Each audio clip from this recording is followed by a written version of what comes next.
There is a silence that does not sound like danger. It can look like peace, but it is really the soul stepping backward while the body is still breathing.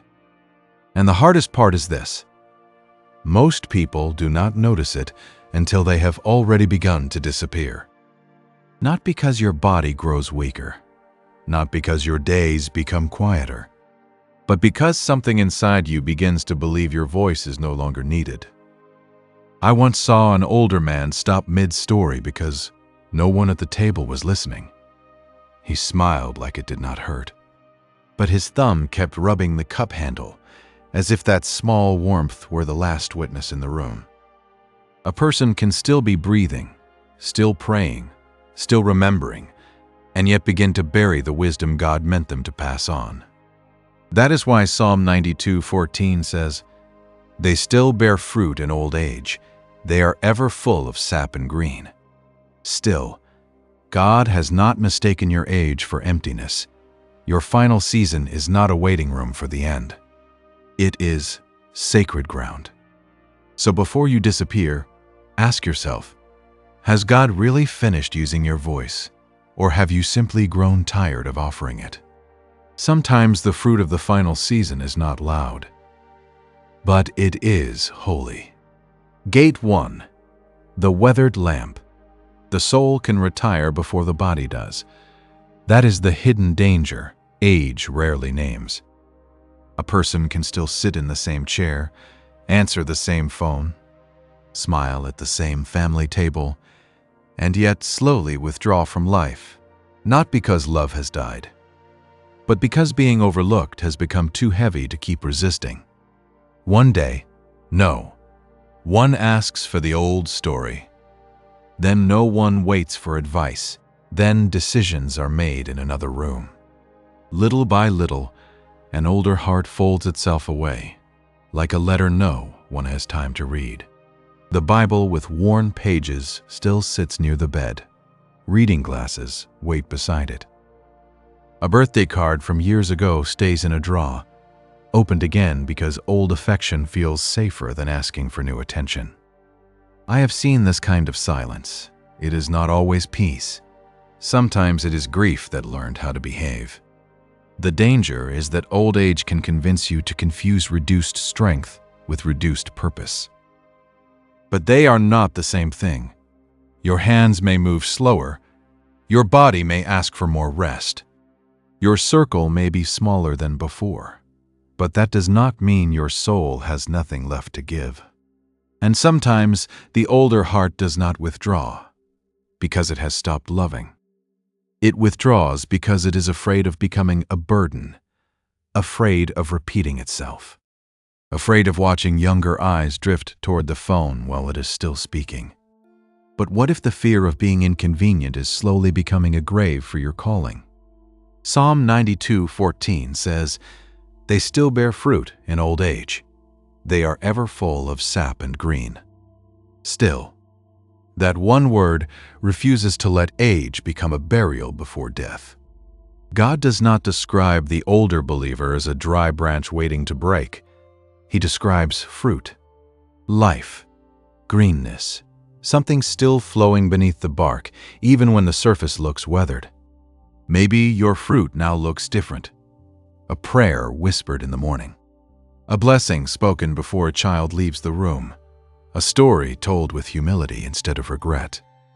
A warning offered gently, not as control, but as love that has survived enough pain to recognize danger sooner. A weathered lamp does not need to fill the whole room. It only needs to keep one soul from stumbling in the dark. So when neglect, aging, or disappointment tells you to vanish, pause before you believe it. Your final season is not empty. It may be where your quietest words become the ones someone remembers years from now. Gate 2. The open hand. One hard part of getting older is watching people you love live in ways you would not choose. A son stops asking for advice. A daughter makes decisions that keep you awake at night. A grandchild grows up with values, habits, and a world that feel unfamiliar. And suddenly, the people who once needed your hand to cross the street now make choices without even looking back. That hurts, more than most people admit. After everyone leaves, the room can feel strangely loud. Not with voices, but with everything you swallowed. The medicine bottle sits near the sink. A half-written message waits on the phone, deleted before it is sent. Your mind replays what you said, and whether they heard love in it. So love begins to tighten, not because it is evil, because it is afraid. Afraid they will suffer. Afraid they will forget what you taught them. Afraid that if your voice no longer guides them, your place in their life will slowly disappear. This is where fear borrows the voice of wisdom. Concern becomes pressure. Advice becomes correction. Prayer becomes anxiety wearing holy language. A conversation turns into a warning. A meal becomes a quiet courtroom. And the people you love begin to feel that being close to you means being measured. I am only saying this because I love you. Maybe you are. But love still has to ask whether its tone sounds like love. I have learned this painfully. Love can become heavy when fear is holding it too tightly. Proverbs 16:31 says, "Gray hair is a crown of glory. It is gained in a righteous life." A crown does not grip to prove it has weight. It carries dignity. Its authority is carried by peace, not pressure. It speaks when wisdom is needed, but does not force every door open. It blesses without begging. It warns without crushing. It prays without managing every outcome by fear. The open hand does not mean you care less. It means you no longer confuse control with love. A closed hand says, "I am afraid to lose you." But to the one being held, it often feels like pressure. It makes the room feel smaller. It makes every visit feel like a test that must be passed. Sometimes they pull away not because they do not love you, but because every visit has begun to feel like a test. They are afraid to fail. An open hand says, "I still love you, even when I cannot control you." It does not love less. It gives love enough space to breathe. Strangely, that love is often easier to return to. It leaves room for a son to breathe, for a daughter to speak, for a grandchild to come near without preparing a defense. You can still speak truth. You can still guide. You can still say, "I am worried about this." But you do not have to make your love feel like a chain around someone's neck. Here is the quiet test of age. Wisdom should make love easier to hear, not closeness harder to survive. That is the difference. In this final season, your love can become softer, deeper, freer. Not weaker. Freer. And sometimes, when your hand finally opens, the people you love may come nearer. Not because they were forced to stay, but because the room feels easier to breathe in. Your presence no longer feels like pressure. It feels like peace. Gate 3. The Mended Table. Some people reach the final season with rooms full of memories and a heart full of unfinished sentences. An apology never spoken. A child never fully understood. A sibling left behind in an old argument. A marriage that survived but carried silent rooms inside it. Years pass. Faces age. Voices soften. The photos on the wall fade, but the wound still remembers its name. And the most dangerous sentence is this: it is too late now. Too late to explain. Too late to say, "I was wrong." But sometimes, too late is not truth. Sometimes it is fear trying to sound wise. I have seen people protect old pride as if it were dignity. A hand hovers over the phone, then pulls away. Someone sits at the table after everyone is gone, staring at an empty chair, still waiting for the other person to make the first move. I have asked myself too, am I protecting dignity, or am I protecting the pride that is drying out this room? because pride does not become holy just because it has grown old. It can still poison the final season. It can still keep a chair empty at the family table. It can still make a person carry words behind their teeth until there is no time left to speak them. Romans 12:18 says, "If possible, so far as it depends on you, live peaceably with all." Notice the honesty, if possible. The verse does not place every outcome in your hands. It places obedience there. The Bible does not pretend every relationship can be repaired. Some may not listen. Some wounds may not close as you hoped. Some conversations may come late and still feel unfinished. Peace, also, does not always mean returning to the same closeness. Sometimes it means releasing hatred, speaking truth, asking forgiveness where you can, and refusing to let the wound rule your heart. But if possible does not mean if comfortable. Maybe the first sentence does not need to be perfect. I do not know how to say this well, but I am sorry. Sometimes, one honest sentence can do what years of silence could not. So ask yourself honestly, has God closed the door, or is pride standing at the threshold wearing the mask of wisdom? The mended table does not require you to rewrite the past. It asks you to stop feeding the poison that keeps yesterday alive. Maybe it is time to make the call. Maybe it is time to write the letter. Maybe the blessing or apology does not need to be explained to death, not to control their response, but to free your soul from unfinished obedience. Because refusing repair does not just keep distance between people. It slowly hardens your own heart. And once the heart hardens, even love starts sounding like defense. But if the table can be mended, even in a small way, the deeper question is this: what will you place there for the next generation? Gate 4, the storehouse of fire. Memory is not wisdom until love has purified it. That is a painful truth. A person can live many years, collect many stories, survive many storms, and still pass down only bitterness, only complaint, only fear, only the old sentence that pain keeps polishing. People were better back then. But were they? Or has pain edited the past until it looks cleaner than it was? This is one hidden danger of old age. Memory can become a lamp or a locked room. It can guide the young, or it can trap the old. I have heard stories told like blessings, and I have heard stories told like punishments. Same table, same cup trembling slightly in an older hand. Same family listening in silence.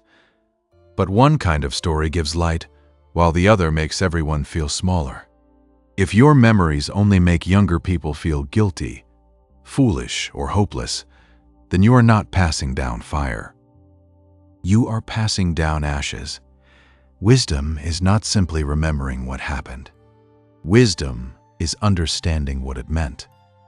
Psalm 71:18 says, "So even to old age and gray hairs, O God, do not forsake me, until I proclaim your might to another generation, your power to all those to come."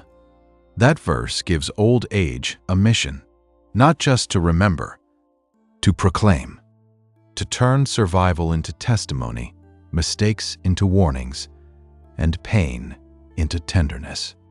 To tell the next generation not only what you lost, but what God carried you through. Not only what hurt, but what healed. Not only what went wrong, but what finally mattered. Not every memory deserves to be repeated in the same way. Some need to be redeemed first. There is a difference between saying, "Your generation has no idea what suffering is," and saying, "I was afraid too. I made mistakes too, but God carried me one day at a time." The other opens a door, and sometimes the fire you pass down does not have to be a long speech. It may be a voice message your grandchild can replay one day, a short blessing recorded with a trembling voice, a note tucked into a Bible, a sentence they can hear again when your chair is empty. If your voice trembles, let it tremble. Sometimes the tremble is what proves the love has survived the storm. That, too, can be a storehouse of fire. So ask yourself honestly, are you handing them a lamp or asking them to carry the weight of your fear? That is the difference. The storehouse of fire opens when you stop using the past to demand sympathy and use it to give light. A story told with humility can save someone years of suffering. A confession spoken gently can make a young person feel less alone. A blessing given before it is asked for can become a memory that outlives you. So before your life becomes a closed archive, ask what still needs to be opened. Open the storehouse. There is still fire in what you survived. But if you do not hand it down with love, it may turn inward and become regret. Gate 5. The unlocked room. Regret becomes louder when life gets quiet. In younger years, people are often busy enough to outrun certain memories. Work, children, bills, noise, responsibility. There is always something knocking at the door. But in the final season, the rooms become quieter. The nights stretch longer. And old choices return, not as events, but as faces, the person you hurt, the child you did not understand, the years you spent angry, the door you should have opened. The words you cannot take back. A small lamp glows beside the bed. The house is still. The clock keeps ticking like it is counting what cannot be changed. And if you are not careful, memory becomes a courtroom. You become the witness, the judge, the accused. Every day, the same case is reopened. Every night, the same sentence is given. Guilty, again. A silence follows. Maybe you know that sentence too well. Maybe you have heard it in the dark more times than you have ever admitted.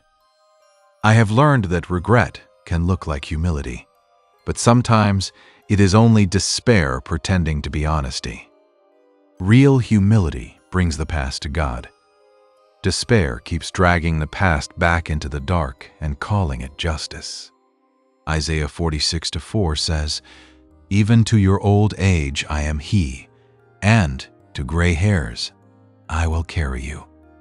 Carry. That word matters when your own memories feel too heavy. God does not merely remember you in old age. He carries you when memory itself becomes heavy. He does not abandon you when old pain gets harder to ignore. But you must unlock the room.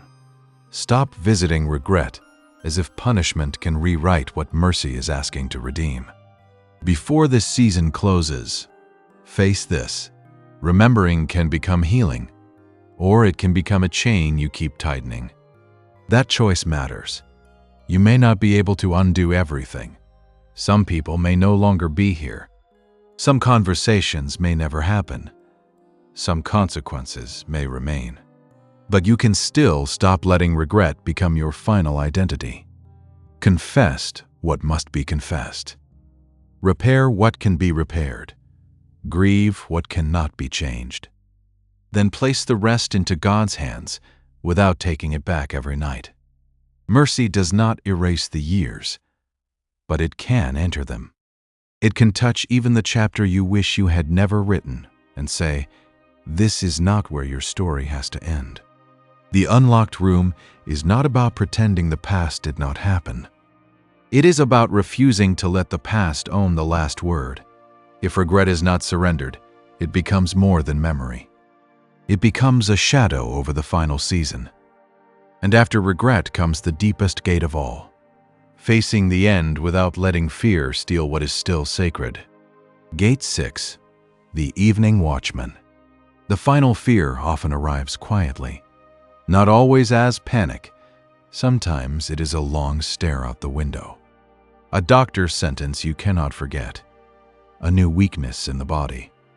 A funeral that feels too close. A drawer of old photographs. A sudden thought in the dark How much time do I really have? And no one can answer it for you. That is why this gate has weight. Many people avoid it. They talk about the weather, medicine, family news, small errands. Anything except the truth sitting quietly at the edge of the room. Others become sharp, easily irritated, hard to comfort, not because they hate life, because they fear losing it. Fear, when it has nowhere honest to go, often comes out as anger. I have seen this in people I love. A hand tightening around a cup. A voice growing cold over something small. A silence at dinner that was not really about dinner. And I have felt enough of it in myself to know this. What we refuse to face does not disappear. It begins to rule how we treat the people still beside us. The Bible gives us a different picture. 2 Timothy 4-7 says, I have fought the good fight. I have finished the race. I have kept the faith. That is not the voice of someone pretending life was easy. It is the voice of someone finishing awake, with the last word given to faith instead of fear. Awake enough to notice the mercy still hidden in small things, the color of evening light on the wall, the warmth of tea in your hands, the sound of someone breathing in the next room, a short laugh at the table that fear did not manage to steal, not untouched by pain, not free from weakness, but clear, present, faithful. So ask yourself honestly, preparation is not morbid. It is love refusing to wait until love has no voice left. The evening watchman does not deny the night. He watches with his lamp still lit. He blesses while he can. He forgives while breath remains. He says the words before silence takes the chair. He stops postponing love as if tomorrow has been promised. The night is real. So is the flame in your hand. Here the final season becomes holy. Not because it is easy, because it is honest. You do not have to finish loud. You do not have to finish strong as the world defines strength. But you can finish awake. You can finish tender. You can finish with faith still burning quietly in your chest. And if this season is not wasted, then one question remains. What must you bless, release, repair, or speak before the door closes? Final gate, do not leave with your blessing still locked inside. One day, this message may return to you in a quiet room. Maybe through a name that rises in your mind, a face you have not called, a blessing you kept postponing, a sentence you thought you had more time to say. When that moment comes, do not bury it again. Your final season is not only about waiting for heaven. It is about releasing what God has placed inside you before silence becomes permanent. Maybe you are not a great flame anymore, maybe only a small lamp. Weathered, quiet, easy to overlook, but even a small lamp can help someone find their way home. So make the call, send the message, speak the apology, leave the blessing. Tell the story with tenderness. Pray the prayer while your voice is still here. Not to control anyone's response, to keep love from dying locked inside your chest. Do not let the last season become the place where love stayed silent. If a name came to mind while you listened, do not bury it again. And if you are willing, write this in the comments. I will not leave love unfinished. If that feels too much today, leave a simple dot. A dot is not the end. It can be a small seed of obedience, a quiet mark before God that says, I heard the name. I will not ignore love.